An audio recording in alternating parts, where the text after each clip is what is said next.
The year is 2025. It began like any other, a tapestry woven from the familiar threads of our hyper-connected lives. We woke to the buzz of smartphones, navigated commutes guided by GPS, and fueled our days with endless streams of information, entertainment, and virtual connection. Little did we know, the digital rug was about to be pulled out from under our feet. It started subtly.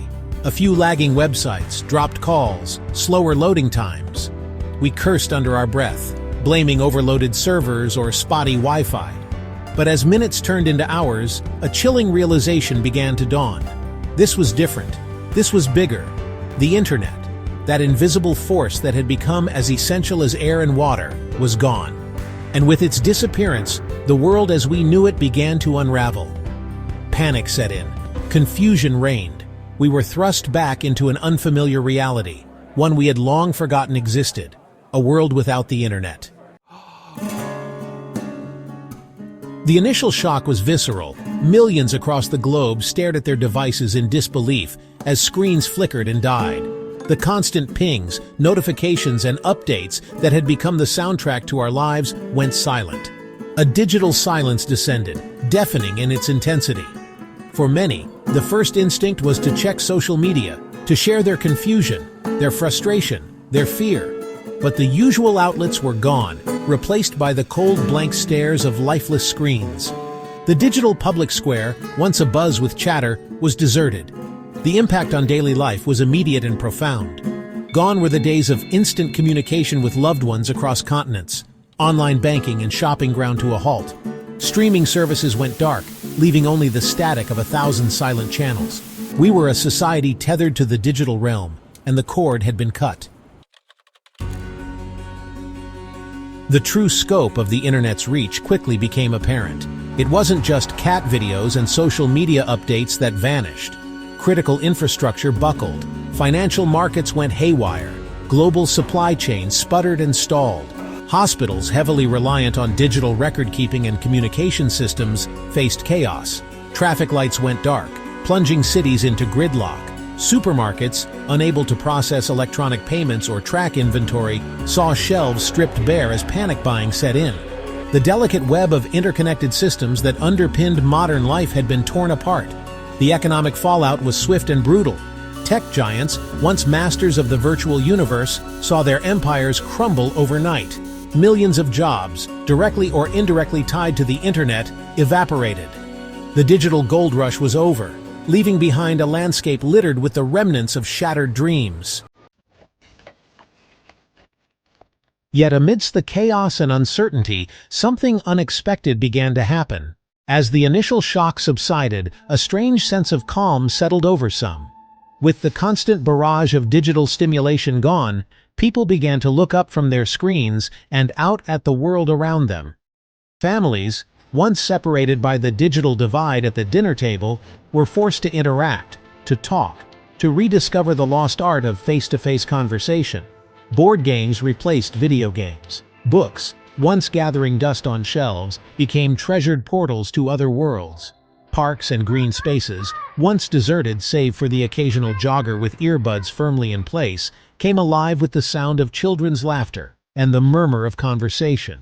People rediscovered the simple joys of a walk in the park, a bike ride, a conversation with a stranger on a bench.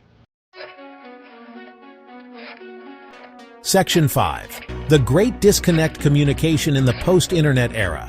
The Internet's demise forced us to confront a fundamental human need: communication. With instant messaging and video calls things of the past, we turned to analog alternatives. Landlines, once relics of a bygone era, experienced a resurgence. Postal services, overwhelmed by the sudden influx of letters and postcards, struggled to cope. The art of letter writing, once relegated to the realm of grandmothers and nostalgic romantics, experienced an unexpected revival.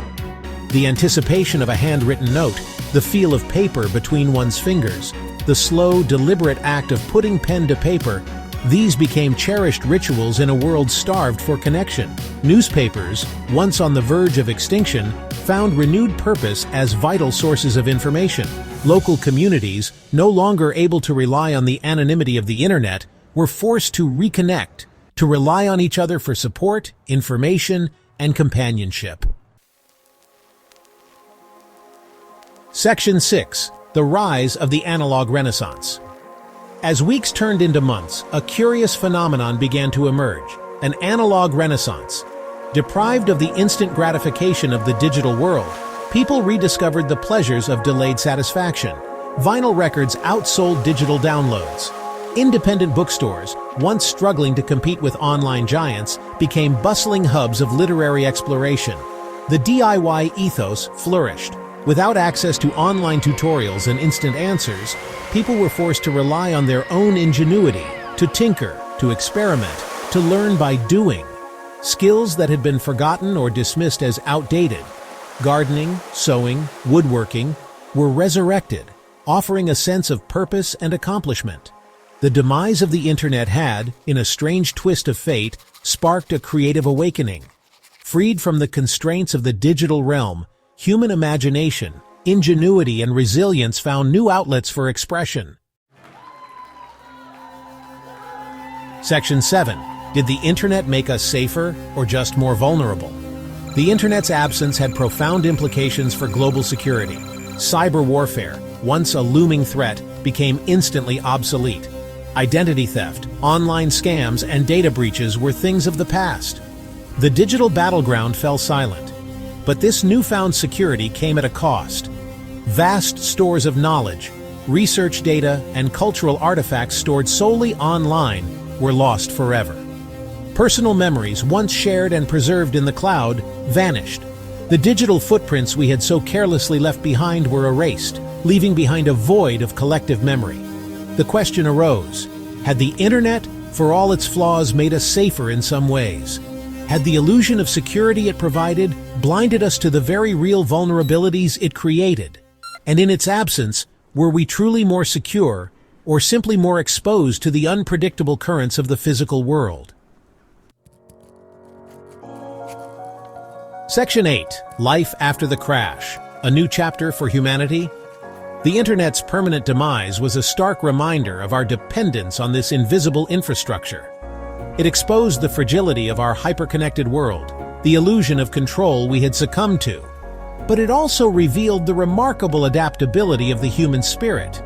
In the aftermath of the crash, we were forced to confront fundamental questions about who we were, how we connected, and what truly mattered. We had to relearn how to navigate the world without the digital crutch we had come to rely on.